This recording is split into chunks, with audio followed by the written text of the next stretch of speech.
والشكر علينا. Serta Bapak, Ibu, jamaah sholat subuh Masjid Al-Muhajirin rahimani wa rahimakumullah. Mengawali kajian motivasi dan inspirasi Islami di bulan Ramadan ini, pertama tentu kita semua merasa wajib untuk senantiasa bersyukur kehadirat Allah Ta'ala, di mana atas segala karunia-Nya pada pagi hari ini, di hari yang ke-18 bulan Ramadan tahun ini, kita bisa kembali melaksanakan sholat subuh secara berjamaah. Mudah-mudahan saja sholat subuh kita serta ibadah-ibadah kita yang lain senantiasa mendapatkan ridho dan pahala dari Allah Ta'ala. Sholawat teriring salam, mari Bapak Ibu sama-sama kita sanjungkan kepada baginda Rasulullah Sallallahu Alaihi Wasallam, para keluarganya, sahabatnya, dan orang-orang yang istiqomah dalam meneruskan perjuangannya. Izin pada kesempatan subuh pagi hari ini, saya akan menyampaikan tema Al-Quran Petunjuk Mulia untuk meraih sukses tanpa batas. Karena itu tingkatkan interaksinya. Di pertemuan awal ketika pembekalan Ramadan, kita berbicara bahwa goal puasa adalah menjadi bertakwa. Seperti yang sering kita dengar ayatnya, ya ayyuhalladzina amanu kutiba alaikumusyamu kama kutiba alal ladzina min qablikum la'allakum tattaqun. Hai orang-orang beriman, diwajibkan atas kamu berpuasa sebagaimana diwajibkan atas orang-orang sebelum kamu. Goalnya apa? Agar kamu bertakwa. Lalu kalau kita sudah bertakwa, apa benefitnya yang didapat? Keuntungannya apa? Karena Allah Maha Kasih, Maha Penyayang, Maha segalanya. Ternyata ketika kita takwa kepada Allah, berarti kita sudah memegang kunci meraih sukses tanpa batas dunia dan akhirat. Seperti ketika anak kita masuk fakultas kedokteran. Kalau tamat fakultas kedokteran apa? Oh, dia berhak. Kalau sudah selesai bisa buka praktek, bisa bekerja. Kalau anak kita misalkan pesantren, kemudian di wisuda menjadi hafid, berarti dia sudah punya sertifikat hafid, punya sanad misalkan, bisa mengajar Quran dan sebagainya. Lalu kalau kita sudah menjadi muntakin, apa yang didapat? Ternyata disinilah yang orang sering lupa, termasuk kita, mengabaikan ini. Allah memberi kabar kepada kita, kabar yang sangat baik di surat 3, surat Al-Imran ayat 200 yang paling ujung. Wattaqullaha la'allakum tuflihun. Dan bertakwalah kepada Allah supaya kamu beruntung. Ternyata begitulah kasih sayang Allah kepada kita. Ramadan memang benar-benar istimewa. Karena Allah tahu kita butuh macam-macam dengan kondisi yang berbagai macam kebutuhan, cukup masuk madrasah Ramadan. Kalau kita benar menjalankan dengan baik, dengan sungguh-sungguh, ini masih ada 12 hari kurang lebih sisanya, harus serius. Maka kalau kita lulus menjadi mutakin, kalau mutakin udah jadi orang bertakwa, maka kita sudah mendapat kunci untuk meraih keberuntungan dunia dan akhirat. Kenapa? Dengan bertakwa, maka supaya kamu beruntung. Masih ingat di pertemuan kemarin, di pembekalan, bahwa beruntung sama dengan berhasil, sama dengan sukses, sama dengan bisa meraih apa yang kamu ingini. Ini keren banget sebetulnya, kalau orang yang tahu. Kenapa kita harus mencari kunci di luar? Sedangkan kuncinya ada di dalam gitu ya. Kita sibuk ke sana kemari, sampai jauh-jauh belajar.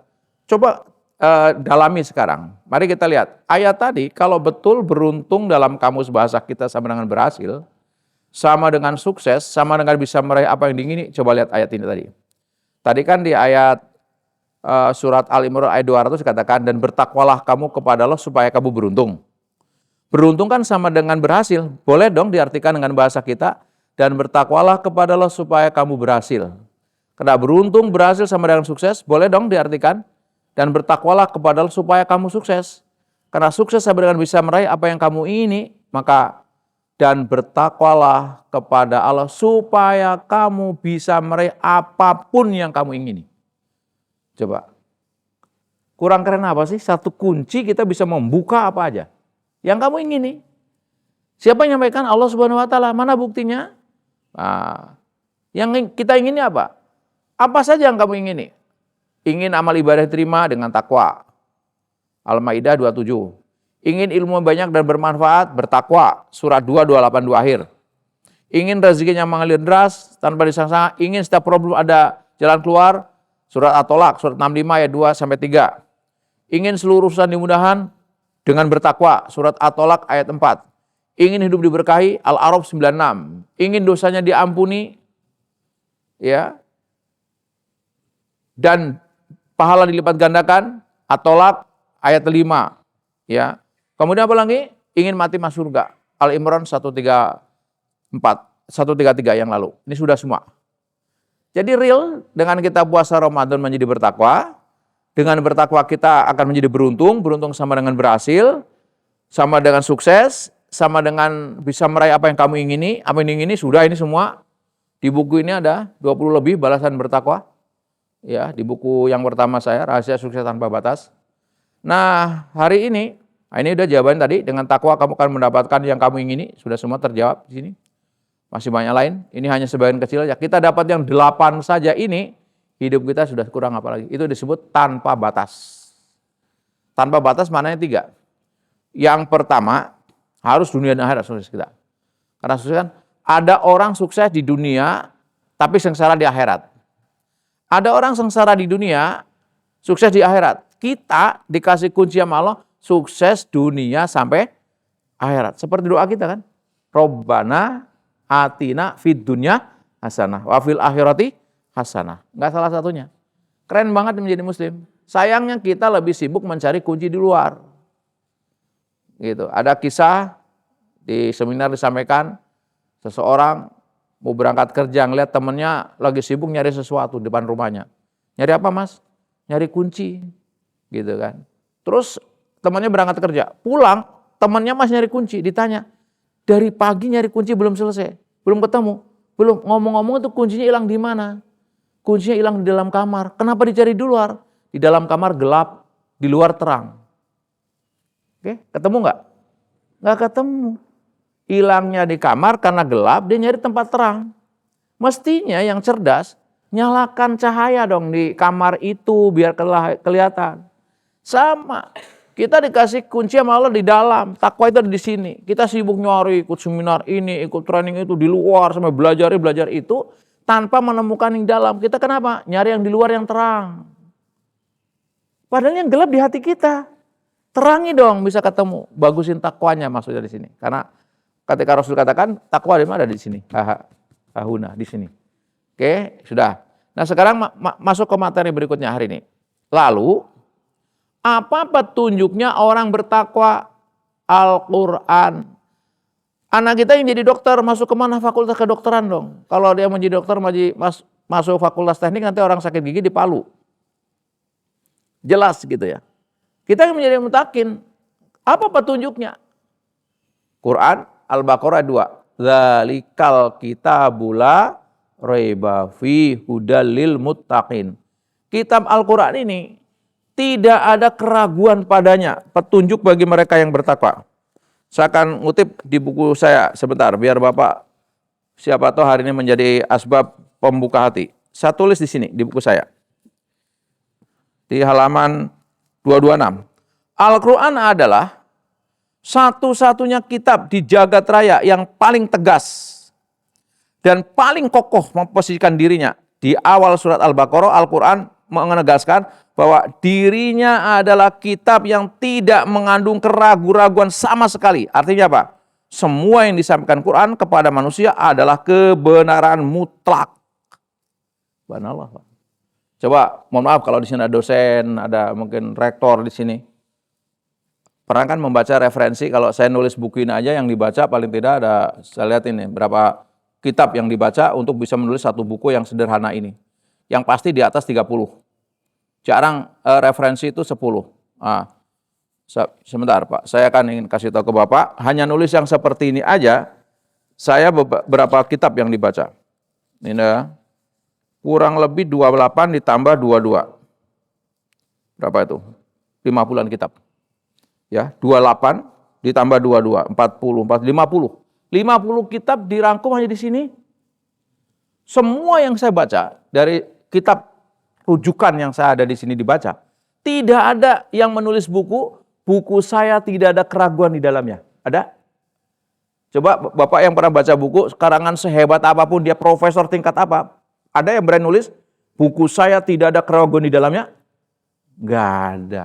hampir seluruh buku, mulai level yang rendah sampai tinggi, kalimatnya begini, kalau ada kritik dan saran, betul nggak? Coba, karena Pak, saya menyadari pasti banyak kekurangan.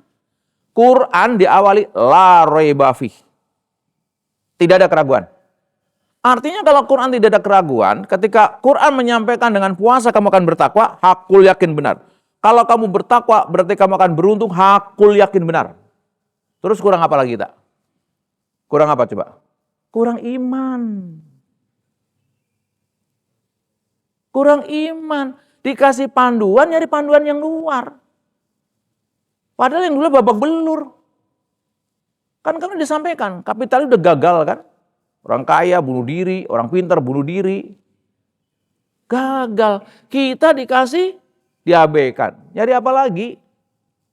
Oke, sekarang kita teruskan. Berarti Quran sebagai petunjuk. Karena itu, ya, Rasul SAW di bulan Ramadan ini berinteraksi lebih dari biasa dengan Quran. Dikatakan di sini An Ibnu Abbas qala wa kana yalqahu fi kulli lailatin min ramadhana fayudarisul Quran. Adalah Jibril menemui Rasulullah tiap malam dalam bulan Ramadan dan bertadarus Al-Quran. Intensitasnya ditingkatkan di bulan Ramadan ini. Ini mumpung masih ada kurang lebih 12 hari lagi, nggak main-main kita. Yang serang interaksinya masih tidak ada peningkatan, harus ditingkatkan.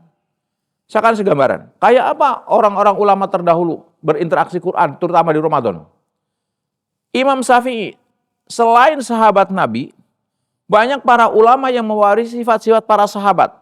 Mereka pun terkenal sangat akrab dengan Al-Quran. Salah satunya adalah Imam Syafi'i. Imam Syafi'i disebutkan dalam berbagai riwayat bahwa ia menghatamkan Quran di bulan Ramadan sebanyak 60 kali. Bayangkan Pak, berarti siang sekali, malam sekali.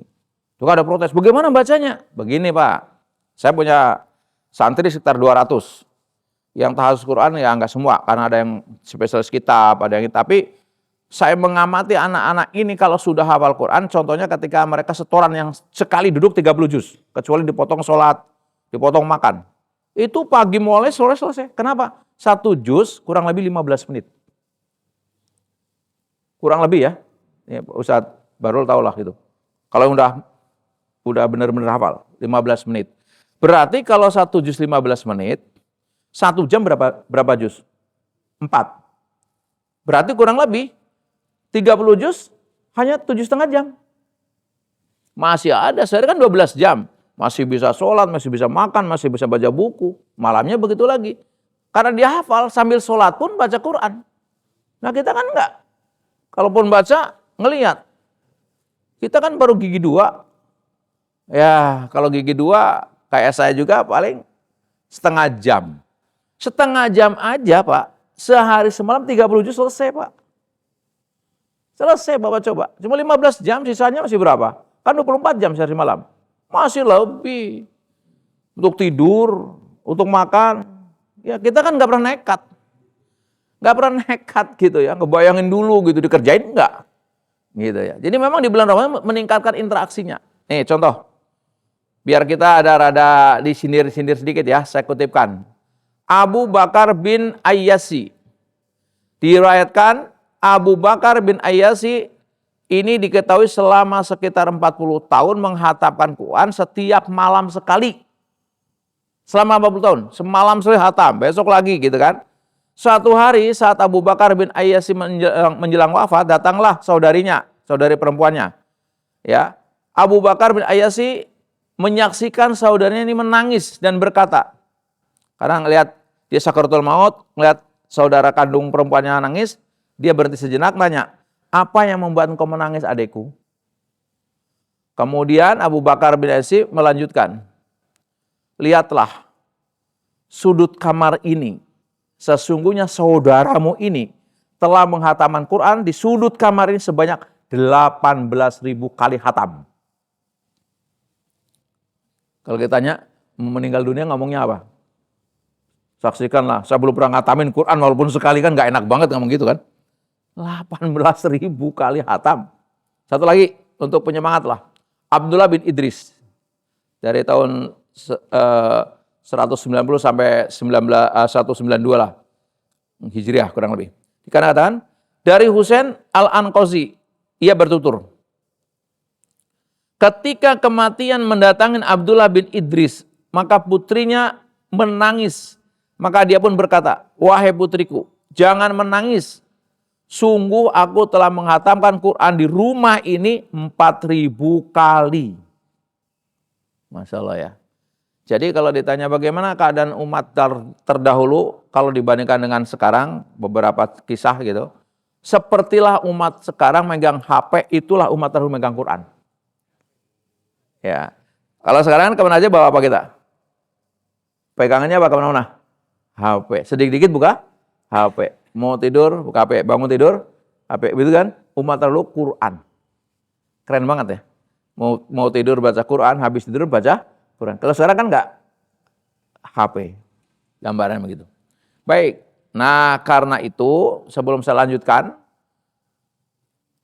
urutan interaksi Quran. Karena setiap kita tingkatannya berbeda-beda. Kalau kebetulan di antara kita bulan Ramadan ini belum bisa baca, saran saya dan untuk saya dan keluarga, yuk belajar. Mumpung masih dikasih panjang umur Allah. Nggak usah malu.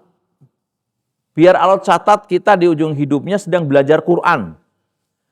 Entah di sini ngundang guru atau kalau malu datang ke gurunya, pokoknya belajar Quran. Ingat saya, perjalanan saya, orang ngira kan saya ke Eropa ngajar apa sih? Yang paling banyak saya ngajar Quran, metodik 4 jam bisa baca Quran, menggunakan otak kanan. Ya itu metodik aja, tapi kalau jalannya tetap aja lama, nggak mungkin 4 jam langsung lancar. Ya sekedar bunyi bisa. Itu banyak bule-bule 12 tahun masuk Islam, sampai putus asa, saya datang, saya presentasi, sambil berdiri, Mister kalau Mister yakin, ayo terusin, enggak apa-apa. Berubah. Itulah kemudian banyak orang asing hampir setiap tahun datang ke pesantren kami. Ngajar Quran, Pak. Saya ngajar pemulung, Quran juga, Pak. Ngajar Iqra, saya nggak punya ilmu lah. Sekedar yang bisa aja, saya juga masih belajar juga. Pemulung, mohon maaf, di lingkungan, satpam, bagi tukang sampah, ke pedalaman, Quran, Pak. Dari Eropa sampai kemana yang saya jalan itu sebetulnya. Mengajar itu. Mengajar orang sekedar baca, bukan tafsir, kekerenan. Nggak ada ilmunya saya, sedikit ilmu saya. Ngajar Quran aja, sudah. Ya. Anak-anak yang kemudian sekarang menjadi awal mula dari panti, menjadi rumah didik, kemudian sekarang menjadi pesantren, awal mulanya ngajarin itu, Pak. Kami nggak ada batas tuh, dari anak pemulung sampai ke duta besar, sampai ke diplomat, sampai ke menteri, komisaris sebuah bank, ngajarin Quran. Jadi nggak usah malu. Jadi kalau hari ini kita ngerasa belum bisa, jangan diem. Belajar semampunya. Nggak apa-apa dikatain sama cucu kita juga nggak apa-apa. Yang sudah bisa, tapi jarang baca. Kan banyak. Di antara manusia bisa baca Quran, tapi jarang baca. Naikin menjadi baca. Sudah baca Quran, tapi nggak pernah baca terjemahannya. Baca terjemahannya biar tahu isinya. Sudah baca terjemahannya, tapi nggak pernah mentadaburi, nggak pernah renungi, tadaburi. Sekarang banyak tafsir yang kontemporer, yang maksurat banyak. Tinggal milih aja mau kayak apa. Ya ambil salah satu tafsir lah, tanya. Tafsir ini, kalau Bapak klik di Google atau di apa sekarang, ChatGPT dan sebagainya, ketik, saya mau tafsir ini. Nanti seluruh penafsir ini mengatakan begini, ini begini. Lengkap sekali. Kurang apa itu? Sudah mentadaburi tapi belum mengamalkan, latihan mengamalkan. Sudah mentadaburi mengamalkan tapi belum mengajarkan. Pendek kata, mari kita tahu dulu posisi kita ada di mana. Apa posisi yang belum belajar, belum bisa baca, belajar. Apa sudah bisa baca tapi jarang baca, berarti harus membaca. Yang sudah baca tidak mengetahui terjemahannya, baca terjemahannya. Silakan masing-masing kita merenung dulu ada di posisi mana, tingkatkan. Oke, nah agar punya semangat untuk meningkatkan itu, maka kita mengenalah yang disebut fungsi Quran. Fungsi Quran yang besar itu ada 2. Yang pertama membenarkan bahwa Nabi Muhammad SAW adalah seorang Rasul. Biar kita ketika interaksi dengan Quran, ini Quran misalkan, ini benar-benar bukan tulisan karya tulisnya Rasul, bukan karyanya Rasul, ini firman Allah. Pertama itu datang, Quran menantang melalui wahyunya. Apa tantangan pertama? Tantangan pertama, Kalau kamu menganggap Quran ini buatan Nabi Muhammad, buat yang semisal Quran. Karena rumusnya sederhana. Selama itu buatan manusia, pasti manusia lain bisa buat. Coba lihat Bapak. Mohon maaf, ini merek laptop saya. Ada nggak merek lain? Banyak. Kameranya Pak Ustadz, ada nggak merek lain? Banyak. Karena selama buatan manusia, manusia lain pasti bisa buat. Kalau begitu, kalau mereka menuduh Nabi Muhammad membuat-buat Quran, kalau itu buatan manusia, Muhammad kan manusia, berarti pasti ada yang bisa ditantang sama Allah. Tantangan pertama, surat At-Tur ayat 3-4. Apa katanya? Am yaquluna taqawwalah bal la yu'minun falyatu bihaditsim misli in kanu shadiqin. Ataukah mereka mengatakan dia Muhammad membuat-buat Quran? Sebenarnya mereka tidak beriman. Maka hendaklah mereka mendatangkan kalimat yang semisal Al-Quran jika mereka orang-orang yang benar. Jangan ngomong dong, ini buatan Nabi Muhammad, bikin dong, jangan kampungan. Ini Quran disobek, Quran dibakar. Kok nggak ilmiah sih debatnya? Kalau mengatakan Qurannya jelek, bikin Quran yang sehebat Quran, kalau bisa. Tantangan itu dibuat dari zaman turunnya Quran sampai kiamat, nggak dicabut. Masih ditunggu sampai sekarang kalau yang bisa. Pernah dengar bisa bikin kayak Quran? Nggak ada. Zaman Rasul masih hidup juga berapa orang nabi palsu tuh terima wahyu. Ngaco aja kalimatnya juga. Oke. Karena nggak ada yang bisa, turun tantangan yang kedua. Di surat Hud ayat 13. Apa kata Allah? Am yaqulu naftara. Qul fa'tu bi asri suwari misli muftaroyatin wad'u man istata'tum min dunillahi in kuntum shadiqin. Bahkan mereka mengatakan Muhammad telah membuat Al-Quran. Katakanlah, kalau demikian, maka datangkanlah 10 surat-surat yang dibuat-buat yang menyamainya. Dan panggillah orang-orang yang kamu sanggup memanggilnya selain Allah, jika kamu memang orang-orang yang benar. Jangan ngomong dong. Kalau ini buatan Muhammad kan ini manusia, kamu bisa buat dong. Kalau kamu nggak bisa se-Quran 114 surat, 10%-nya deh bikin 10 surat. Sampai sekarang nggak ada yang bisa, Pak. Kalau ada dilakukan, Pak. Bisanya ngejek doang. Nggak ilmiah. Quran ilmiah, tantang debat dong. Bukunya Pak Rahmat jelek, ya bikinlah yang lebih bagus, nggak apa-apa kok. Kan selesai, kan bantah-bantahan orang ilmiah gitu kan. Ini buku ini muncul, besok muncul bantahannya, kan gitu, ilmiah lah. Biasa aja gitu kan. Ini nggak ada. Kalau nggak bisa, ternyata tidak bisa Pak. Karena tidak bisa, turun tantangan ketiga. Ya udahlah 1% aja deh. Buat 1 surat aja. Surat Yunus ayat 38. Apa katanya? Atau patutkah mereka mengatakan Muhammad membuat-buatnya? Katakanlah kalau benar yang kamu katakan itu, maka cobalah datangkan sebuah surat seumpamanya. Bayangin aja. Qul fa'tu bisuratim mislih. 1 surat aja. Yang menyamainya. Udah gitu, panggil siapa-siapa yang dapat kamu panggil selain Allah untuk membantu kamu membuat yang kalau itu benar. Jadi sudah bikin 1 Quran nggak bisa, turun 10%-nya 10 surat, 10 surat nggak bisa, 1 surat itu pun suruh rame-rame. Bisa? Nggak bisa juga Pak. Karena nggak bisa turun lagi, udah deh kalau nggak bisa KW-nya aja, mirip-mirip saja. Quran surat Al-Baqarah ayat 23. Wa in kuntum fi raibim mimma nazzalna ala abdina fa'tu bi suratim mim mislih. Wad'u syuhada'akum min dunillahi in kuntum shadiqin. Dan jika kamu tetap ragu tentang Al-Quran yang kami wahyukan kepada hamba kami Muhammad, buatlah 1 surat saja yang semisal Al-Quran itu dan ajalah penolong-penolongmu selain Allah jika kamu orang yang benar. Bayangin aja Pak. Tantangan ini keluar dari lisan Nabi Muhammad atas wahyu hanya 2 kemungkinannya Pak yang nantang Pak. Pertama orang yang begitu yakin, seyakin-yakinnya nggak ada yang bisa. Yang kedua orang gila. Kan bisa jadi ada orang bisa. Rasul enggak. Rasul begitu yakin tidak yang buat. Kenapa? Rasul sadar bukan dia yang buat. Rasul yang terima wahyu. Makanya Pak dikunci. Terakhir setelah di 1 Quran nggak bisa, 10 surat nggak bisa, 1 surat nggak bisa, 1 mirip nggak bisa, dikunci yang kelima. Apa? Tidak akan pernah bisa. Al-Isra 88.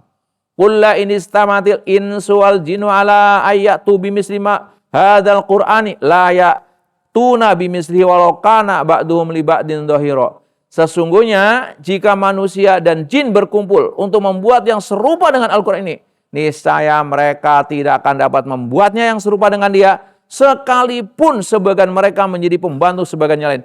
Jangankan cuma manusia, kumpulin deh profesor manusia, profesor jin dalam satu majelis, bikin. Nggak bisa. Keren nggak?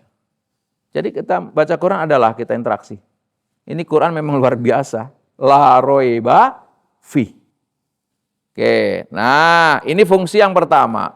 Lalu fungsi yang kedua, yang sering kita dengar, Quran sebagai petunjuk. Jadi kita yakin dulu bahwa Quran ini firman Allah, ya harus mantap di kita. Yang kedua, la roiba fi. Jadi kalau katakanlah tadi, kita banyak masalah, kuncinya apa? Takwa. Mana ayatnya? Wa may yattaqillah yaj'al makhraja. Barang saya bertakwa dikasih jalan keluar. Bagusin takwanya dong. Karena nggak ada keraguan. Kita kan yang penting kerja. Loh kalau yang penting kerja hebat, mohon maaf. Saudara-saudara kita yang menggali-gali tanah itu kayak apanya? Batu dicangkul kurang apa kerja kerasnya. Mohon maaf itu. Pegawai-pegawai yang bangun rumah kita, kayak apa kerja kerasnya? Apa pasti mereka sukses? Enggak, bukan itu. Takwa, bagusin. Yang ada masalah. Ke psikolog boleh. Dengan izin Allah, Pak, saya pernah diundang sebuah corporate, Pak. Ketika corona kemarin, maka muncul buku yang ke berapa ya? Ke-6 dan ke-5 dan ke-6. 30.000 karyawan depresi massal, Pak. Udah mulai ada yang bunuh diri. Diundang psikolog dari Wisma Atlet, 30, Pak. Psikolog nangani. Dengan izin Allah belum dikasih cocok. Salah satu direkturnya mendengar saya kajian motivasi Islam. Telepon saya, Pak, bisa nggak terapi gini. Oke, karena corona nggak mungkin kita pakai Zoom. Dengan izin Allah, Pak. Sekali lagi dengan izin Allah. Dibawa dengan ayat Allah, kembalikan ke Allah, sembuh total. Selesai urusannya, Pak. Jadi, mau ilmu apa saja, yang menjamin la raiba fi Quran, Pak. Udah pakai Quran. Bagusin takwanya. Ini yang kaitan dengan ini. Nah, fungsi yang kedua, Quran sebagai petunjuk. Oke, petunjuk dalam hal ini petunjuk syariah. Petunjuk syariah seperti rambu-rambu lah kurang lebih, Pak. Bapak jalan nih, kadang lampu merah, kadang kuning, kadang hijau. Bapak kalau lampu merah automatically berhenti, artinya stop. Syariat juga begitu, haram. Udah nggak usah dikotak-katik. Zina kan haram. Ya kalau dipaksa, kalau suka sama suka boleh dong. Haram sudah. Oh babi haram, stop, udah dikotak-katik. Kan kalau ngandung cacing pita, sekarang ada teknologi. Cacing pitanya bisa. Di pertemuan terakhir, ada saya baca artikel, Pak. Orang, maaf. Orang suka makan daging babi, hilang rasa malunya, Pak. Obatnya apa coba? Cacing pita masih ada obatnya. Kalau orang hilang rasa malu, termasuk terlalu banyak makan haram itu, hilang rasa malu, obatnya apa, Pak? Udah tua, umur 80 tahun. Bukan haknya uang negara diembat juga, Pak. Udah gak ada malu. Coba. Orang mengatakan gak pakai jilbab, gak ada malu dia. Ayo penting jilbab hati. Mana ada hati dijilbabin? Ini yang dijilbabin rambut kalian. Ini hati dijilbabin kayak apa sih jilbab hati? Ayo, wae. Udah gak ada malu. Obatnya apa saya tanya? Agar bisa ngobatin malu. Iman. Jelas ya?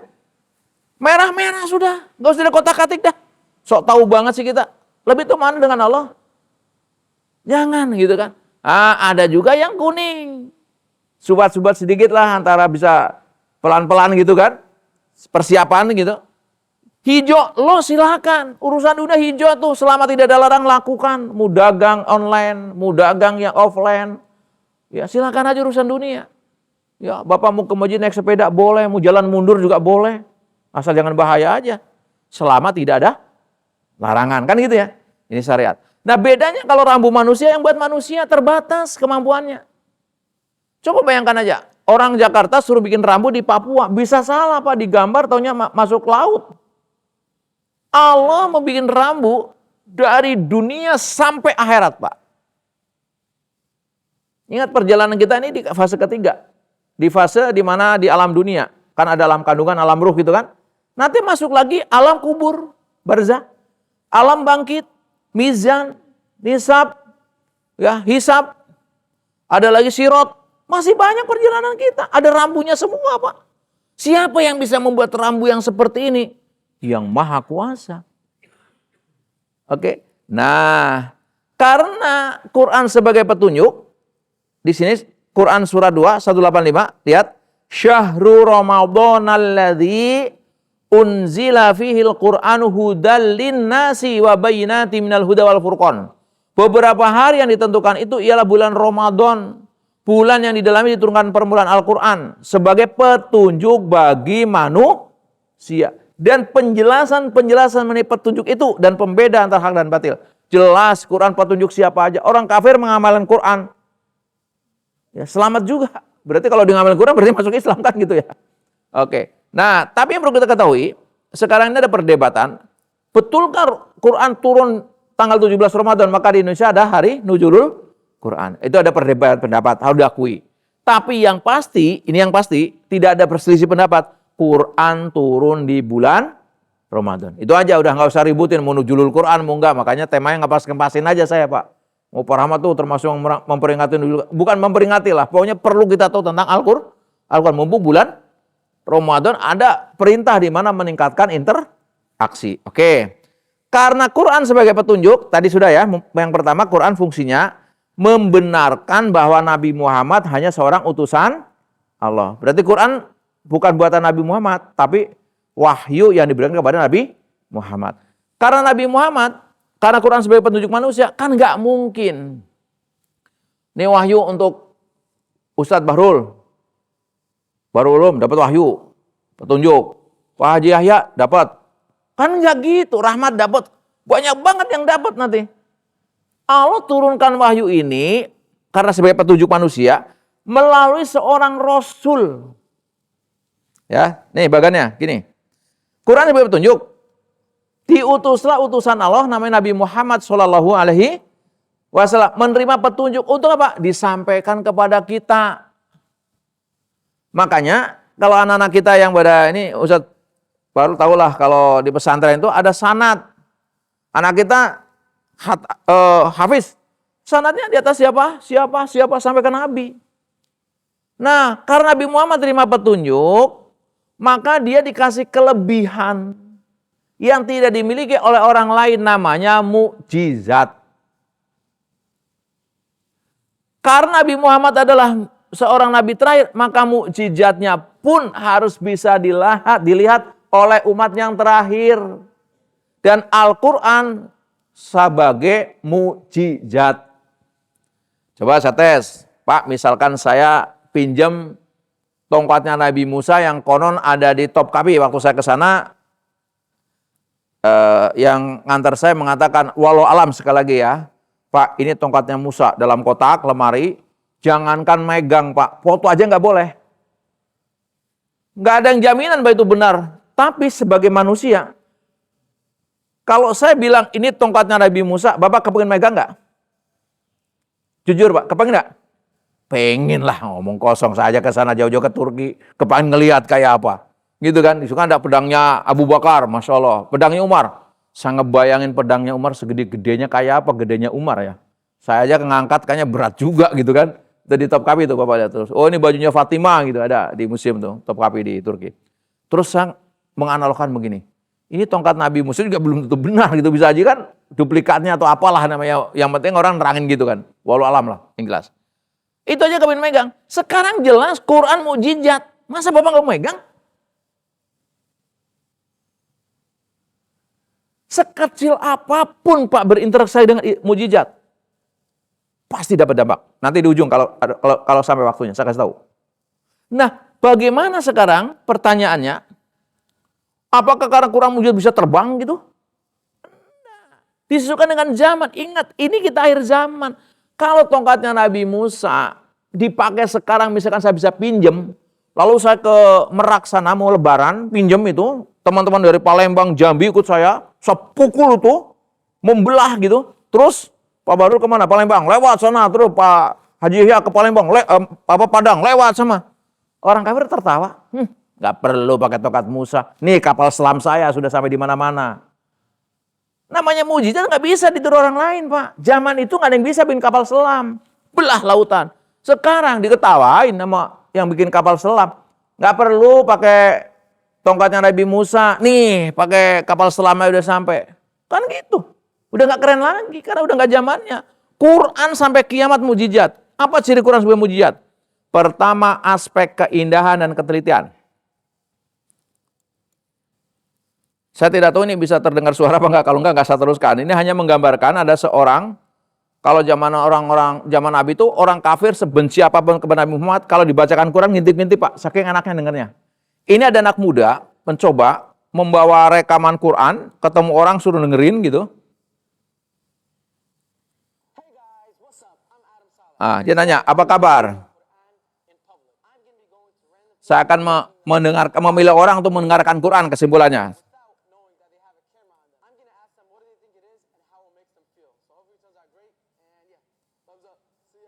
Oke, satu aja, ini dari banyak.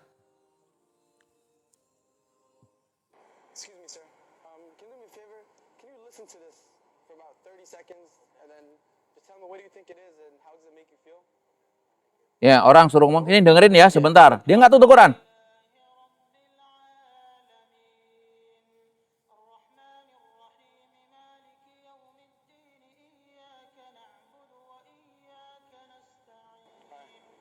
Oke. Jadi menurut ini apa gitu kan? Saya tidak yakin tentang apa ini. Kamu tidak tahu? Ya, oke, tanya. Apa yang kamu rasakan? Karena saya lihat kamu tadi sempat menutup mata. Jadi setelah mendengarkan Fatihah tadi ditanya, kamu tahu nggak ini? Enggak. Apa yang kamu rasakan? Kok kamu tadi nutup mata? Kurang lebih gitu ya. Karena ini nggak kedengaran sampai ke sana, ke bawah.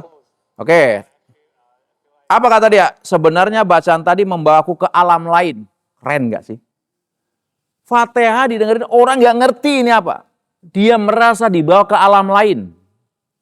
Oke, satu lagi dikit. Oke, ke alam lain. Oke, terus yang saya rasakan seolah-olah dunia menghilang dalam beberapa saat. Masya Allah, Pak. Ini Quran, Pak. Terusin. Ini. Wah, menghilang. Saya sangat menghayati diri saya. Oke. Terusin apa di sini? Saya merasa tenang dan damai. Dan kesana banyak video-video semisal, Pak. Hampir semua mengatakan tenang dan damai. Hatta yang tampilannya, Masya Allah, nyentrik sekali. Ya, karena waktu kan nggak mungkin, ini kan hanya untuk pengenalan. Ini keindahan. Nggak bisa dibantah. Coba. Bapak perhatikan.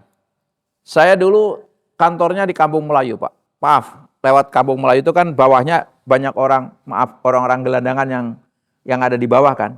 Terdengar membaca Quran, di gubuk derita. Indah, Pak. Saya pernah juga ngajar orang-orang kaya.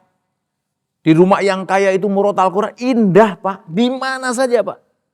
Coba kita mohon maaf. Rumah kecil, gaya pakai lagu rock. Orang lewat. Gaya banget rock, rumah ngontrak. Kan gitu. Kakek-kakek baca Quran, enak. Anak kecil baca Quran, enak. Semuanya. Bayangin, Pak. Coba kakek baca nyanyi rock.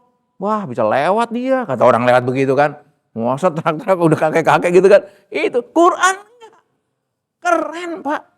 Terus kita kan bicara alasan kan, Pak. Iya, kayak orang yang ngerti bahasa Arab. Saya kan nggak ngerti bahasa Arab, bagaimana menikmati. Misal alasan. Padahal Bapak tadi juga yang suruh dengerin nggak ngerti bahasa Arab. Kita kan suka nyari-nyari gitu kan.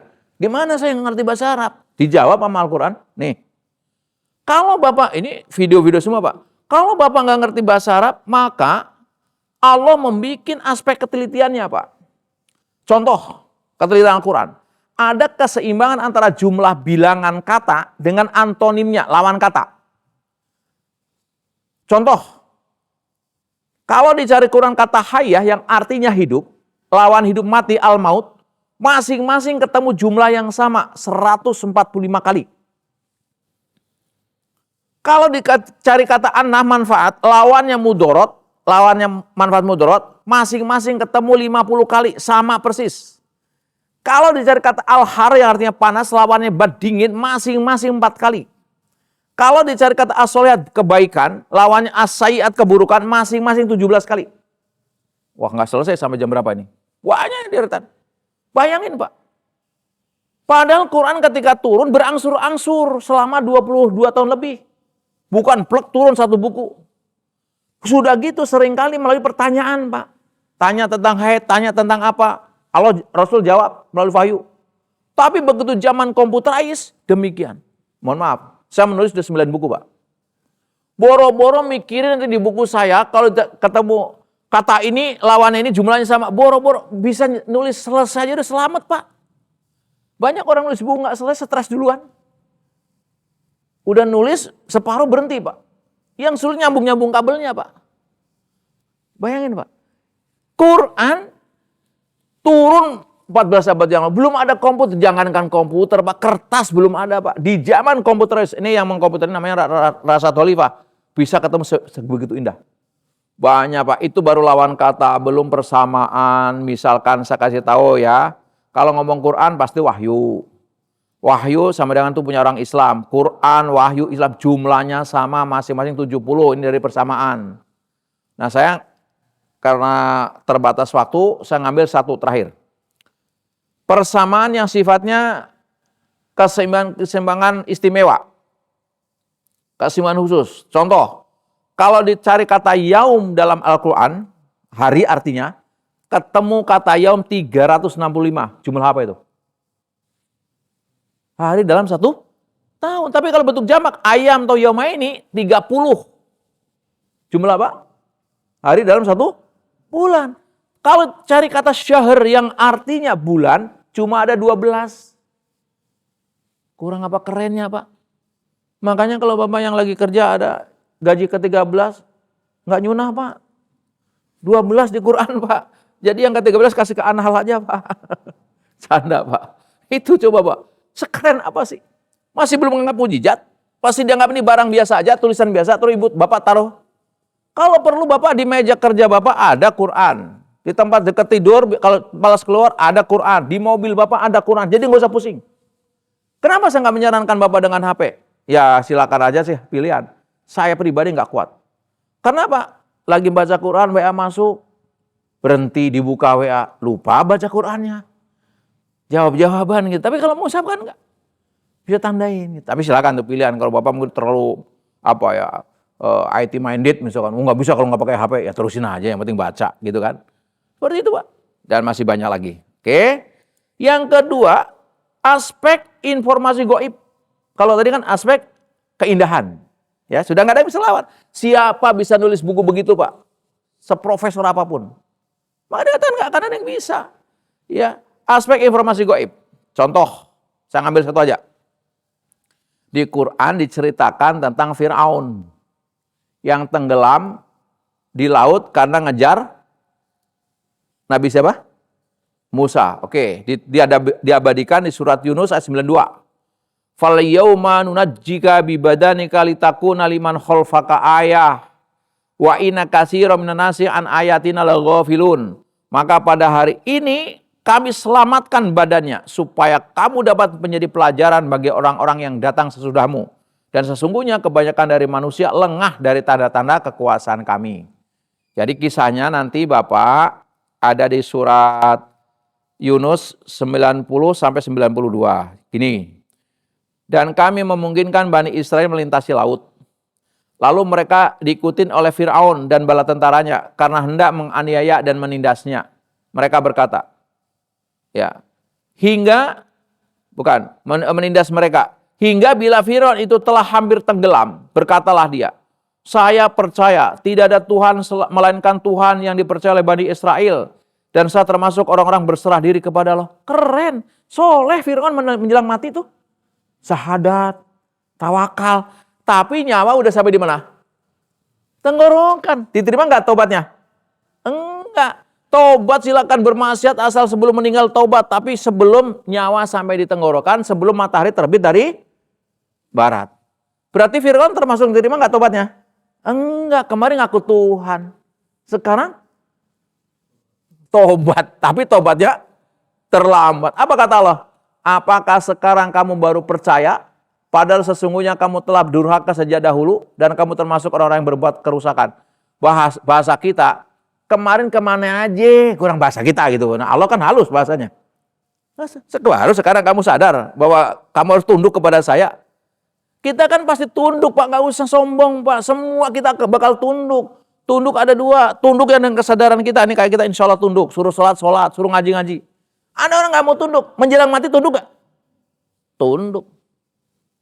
Karl Marx, saya baca bukunya, Karl Marx, ngaku nggak ada Tuhan. Menjelang meninggal dunia, ya Tuhan, kemana aja kemarin? Baca itu punya Pak, sudah baca itu Pak. Subhanallah Pak. Lalu sebagai kenang-kenangan diterusin di ayat yang 92 tadi. Maka pada hari ini Fir'aun, kamu selamatkan badannya. Maka pada hari kami selamatkan badanmu Fir'aun, supaya kamu dapat menjadi pelajaran bagi jamaah Masjid Al-Muhajirin Pelindo 2. Tuh, itu. Kalau di sini apa? Bagi orang-orang yang datang sesudahmu. Kita kan sudah Fir'aun, sama aja kan. Maka sekali-kali Pak jalan-jalan ke Mesir Pak, ada museum di sana, Bapak masih bisa menyaksikan tuh. Oh ini tuh orang yang dulu sombong mati juga kamu ya, gitu ada masih. Ya, kali-kali makanya jalan agak jauh dikit gitu biar ngerti gitu kan. Subhanallah. Ada museumnya, nggak jauh dari Kairo, paling 1 jam Bapak ya. Subhanallah. Jelas ya? Nah pertanyaannya, Fir'aun itu hidup zaman Nabi siapa? Musa. Musa hidup tahun berapa? 1200 tahun sebelum Masehi. Ulang lagi. Fir'aun hidup zaman Nabi Musa. Musa hidup tahun 1200 tahun sebelum Masehi. Pertanyaan saya, ketika Nabi Muhammad menerima wahyu, apakah Nabi Muhammad udah traveling ke Mesir? Setelah itu Abu Bakar udah jalan-jalan ke Mesir? Ke sini? Tidak. Baru tahun 1896 Loret, ahli purbakala, menemukan jasad Fir'aun utuh seperti yang diberitakan oleh Fir'aun dalam Al-Quran. Seperti yang diberitakan dalam Al-Quran. Jadi Loret ini ahli purbakala, membaca Quran ini penasaran. Benar nggak? Jangan-jangan buang Quran. Dicari ketemu Pak. Hari jasad itu pernah dibawa ke Perancis. Dites, kaget orang sana. Ternyata Fir'aun betul-betul mengandung garam jasadnya. Masih utuh Pak sekarang Pak. Masih utuh. Pak Haji Yahya bikin travel ke sana, ada yang punya travel. Jalan-jalan umroh plus Mesir, nanti kita silaturahim ke Fir'aun gitu.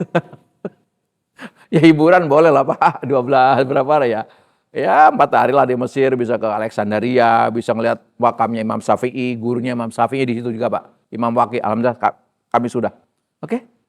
Bayangkan, kalau begitu Fir'aun tenggelam 1200 tahun sebelum Masehi, katakanlah ditemukan tahun 1900. Total berapa? 1900 ditambah 1200 sama dengan 3100 tahun yang lalu berita. Ulang lagi Pak. Berita goib tahu 3100 yang lalu. Benar Pak. Bayangin Pak. Kalau begitu, kalau Allah memberitakan yang goib yang zaman dulu 3000 tahun benar, berarti kalau Allah memberitakan yang goib yang akan datang pasti benar. Bahwa kita akan ditanya di alam kubur pasti benar. Kita akan dibangkitkan pasti benar. Kita akan ngelewatin sirat pasti benar. Neraka surga pasti benar. Selesai? Oke lah. Ini banyak berita tapi satu aja. Pengen biar selesai, minta waktu sedikit Pak. Satu lagi. Yang bab ini terusin nggak ada habisnya ya. Oke. Sekarang yang satu. Kan gini, Quran sebagai petunjuk. Nggak mungkin masing-masing kita nerima Quran melalui utusan seorang Nabi Muhammad. Nabi Muhammad sebagai utusan dikasih mujizat. Salah satu mujizat yang bisa dilihat oleh umat terakhir, Quran, gitu kan? Nah, Quran mengandung sebagai mujizat memiliki 3 aspek. Aspek ketelitiannya dan keindahannya, aspek informasi gaib sudah tadi, walaupun contohnya 1 doang, ya. Yang ketiga, aspek isyarat ilmiahnya. Contoh tentang kulit manusia. Jadi ini saya punya kenangan ketika saya diskusi dengan teman-teman di Brussels waktu itu. Banyak orang lah aspeknya mendiskusikan tentang ini. Jadi di sana diceritakan ada namanya Profesor Tejatat Tejasen, ketua jurusan anatomi di Universitas Chiang Mai, Thailand, masuk Islam pada acara konferensi kesehatan 83 di Riyadh. Kenapa dia masuk Islam? Setelah dia membaca Quran surat An-Nisa ayat 56. Ini, lihat. Innalladzi nakafaru bi ayatina saufa nuslihim naron. Kullama nadijat juluduhum baddalnahum juludan ghairuha liyadzuqul adzab. Innallahu kana azizan hakima. Sesungguhnya orang-orang yang kafir kepada ayat-ayat kami, kelak akan kami masukkan mereka ke dalam neraka. Setiap kali kulit mereka hangus, kami ganti kulit mereka dengan kulit yang lain, supaya mereka merasakan azab. Bayangin aja. Hanya ngelihat ayat itu, ini ahli kulit, kemudian masuk Islam. Kenapa? Ini yang dokter punten ya, atau yang belajar bekam. Saya termasuk belajar bekam, diajarin tentang kulit. Kulit manusia ini kesimpulannya gini, ada 3 lapis Pak. Kalau lapis pertama ini terbakar, masih sakit kita. Lapis kedua terbakar, masih sakit. Tapi kalau lapis kulit ketiga kebakar, sudah hilang sakitnya. Karena sarafnya diputus. Kalau yang nggak percaya, silakan nyoba di rumah masing-masing. Saya percaya. Jadi, nah, alhamdulillah di Quran dikatakan, kalau kulitnya sudah habis, dibikin apa? Kulit baru. Nah, Allah bikin kulit baru memang, Allah lagi ngasok nih, nanti juga. Enggak. Seandainya nggak ada ayat tadi, orang kafir bilang apa? Nggak apa-apa masuk neraka dibakar. Habis dibakar nggak sakit kok. Kalau kulitnya udah habis, Quran jawab, habis kulitnya, bikin kulit baru. Baru lagi, kapan istirahatnya? Masuk Islam Pak. Kurang apa ilmiahnya Pak? Belum lagi cerita awan cumulus nimbus ya, terjadi pertemuan 2 laut, sering kita dengar. Yang udah ke sana mungkin langsung melihat bagaimana. Sekarang satu deh, yang agak unik. Api dalam laut Pak, gimana Pak? Air kan selama ini, api kalah sama air. Selama ini yang Bapak tahu kan, hukum alam begitu kan. Hari ini tidak. Api ada di dalam laut. Nih lihat. Surat At-Tur ayat 6. Wal bahril masjur. Dan laut yang di dalamnya, di dalam tanahnya ada api. Nah lihat ini. Nah ini perlu jelas sebagai kenangan ya. Mumpung. Oke, ini lagi nyelam. Oke. Itu udah kelihatan apinya. Ini dalam laut, api sebesar itu Pak. Oke, nanti bisa lihat orangnya yang lagi benar-benar ngorek-ngorek api.